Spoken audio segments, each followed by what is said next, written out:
खुलुमबाय। बेयो बड'लेण्ड इंखं टेलिभिजन।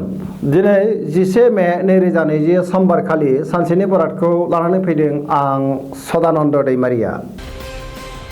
सिगां फरायथिनो लादों मेष राशि। दिनैनि साना बारा मोजां नङा। गोसोखौ जोबोर गुलाय गुजाय मोनगोन। माखौबा साननानै नाङा फाङा जिंगा सिफ्रांगोन। देहाया बारा मोजां थानाय नङा। बिगुरनि माननाय बेरामाव गोग्लैनो हागौ। मावनो लानाय खामानिखौ मावफुंनो हागोन। समाजाव मान मोनगोन। गोब्राब हाबायाव मुखुब थानांगोन। गुबुनखौ हेफाजाब होनो हायोब्ला गोसोखौ गोजोननाय मोनफिनगोन।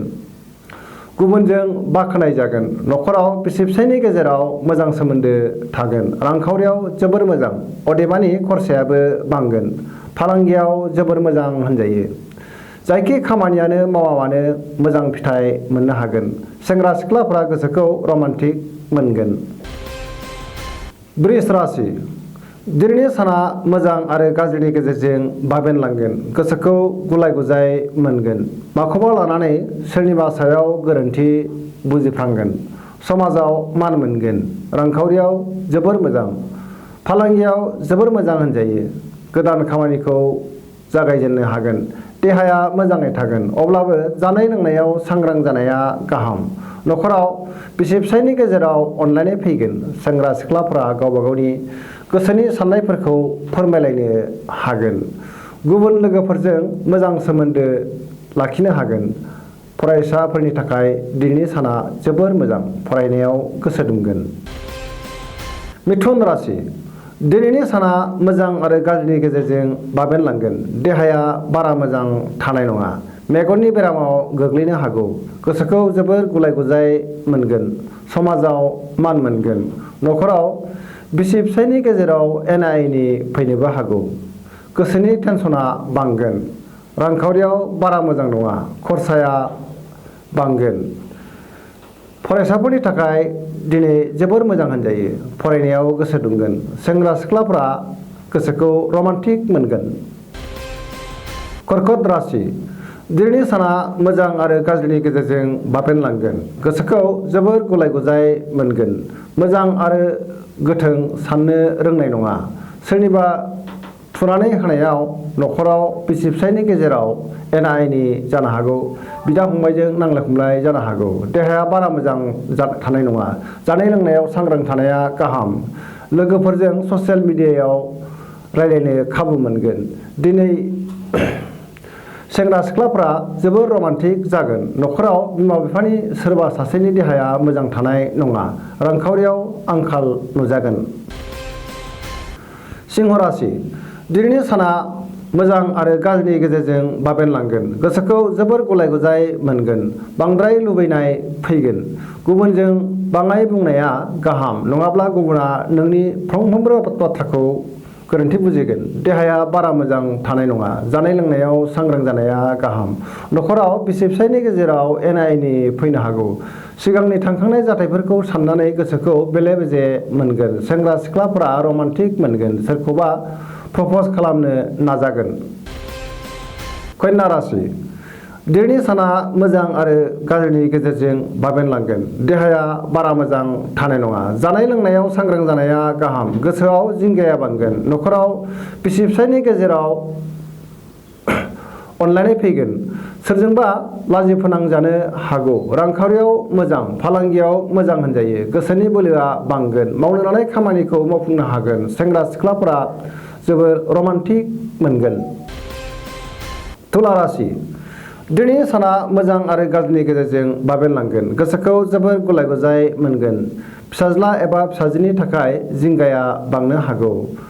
रांखावरियाव जोबोर मोजां। आयआ बांगोन। फालांगियाव मोजां, अदेबानि नाङा फाङा खरसाबो बांगोन। गोबां खामानियाव मुखुब थानांनानै गोसोखौ मोजां मोननाय नङा। मावख'आव लोगोफोरनि हेफाजाब मोनगोन। न'खराव बिसि फिसायनि गेजेराव मोजां सोमोन्दो थागोन। वृश्चिक राशि। दिनैनि साना जोबोर मोजां। गोसोखौ जोबोर गोजोननाय मोनगोन। समाजाव मान मोनगोन। मावनो लानाय खामानिखौ मावफुंनो हागोन। गोदान खामानिखौ मावजेननो खाबु मोनगोन। रांखावरियाव जोबोर मोजां, अदेबानि खरसायाबो बांगोन। माबा मोनसे खहा जानो हागौ। फालांगियाव जोबोर मोजां। जेबो लुबैयाजासेनो खामानिखौ मावलांबाय थायोब्ला इयुनाव गोबां मुलाम्फा मोनगोन। बहानिफ्रायबा मोजां खौरां हरखाबै मोननो हागौ।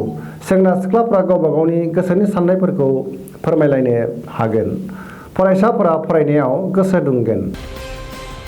धनु राशि दिनैनि साना मोजां आरो गाज्रिनि गेजेरजों बाबेनलांगोन। गोसोखौ जोबोर गुलाय गुजाय मोनगोन। सोरजोंबा रायखुमा जागोन। सोरबाया लाजि फोनांनो नाजागोन। रांखावरियाव जोबोर मोजां। फालांगियावबो मोजां। अदेबानि खरसाया बांगोन। देहाया मोजाङै थागोन। नाथाय नखराव बिमा बिफानि सोरबा सासेनि देहाया मोजां थानाय नङा। जोथोन लानाया गाहाम। गुबुनजों बाख्नायजागोन। मोनायाव उन्दुनो ओंखारनाय नङा। बायजोआव ओंखारनाया गाहाम जानाय नङा। खुरमा बाहागिफोरजों मोजां सोमोन्दो थागोन। लामा सामायाव जाब्रबथायनि आसा दङ। मकर राशि दिनैनि साना जोबोर मोजां।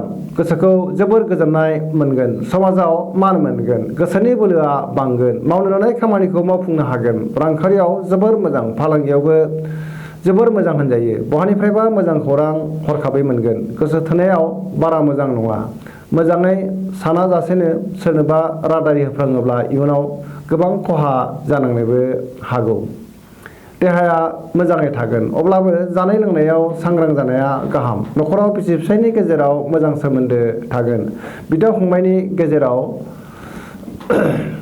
हेफाजाब होलायगोन।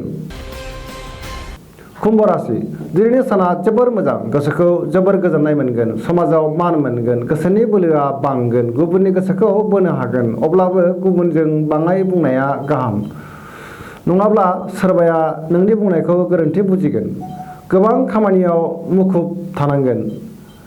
देहाखौ मेंग्रुनाय मोनगोन। नखराव गेदेर बिबान रुजुननांनो हागौ। मीन राशि दिनैनि साना जोबोर मोजां। गोसोनि बोलोआ बांगोन। मावनो लानाय खामानिखौ मावफुंनो हागोन। नखराव बिसि फिसायनि गेजेराव मोजां सोमोन्दो थागोन। गुबुननि गोसोखौ बोनो हागोन। गावनि सायाव फोथायनाय थागोन। रांखावरियाव जोबोर मोजां। फालांगियाव जोबोर मोजां। गोदानै माबाफोर गोरोबथा खालामनानै मुंसाइ होआब्ला गाहाम। सेंग्रा सिख्लाफोरा गावबा गावनि गोसोनि बाथ्राफोरखौ फोरमायलायनो हागोन। फरायसाफोरनि थाखाय दिनै जोबोर मोजां सान होनजायो। फरायनायाव गोसो दुंगोन। रांखावरियाव बारा मोजां नङा। खहा जानो हागौ। सांग्रां जानाया गाहाम। दिनैनि राशि फरायथिनाया एसेनोसै। जोबनायाव बेखौनो खावलायो जाहाथे नोंथांमोना सानफ्रामबो जोंनि बे बड'लेण्ड इंखं टेलिभिजनखौ नायबाय थायो आरो साबस्क्राइब खालामो जाहाथे गावबा गावनि सानफ्रामबोनि बरादखौ मोनथिनानै लानो हायो। एसेनोसै। गोजोन्थों।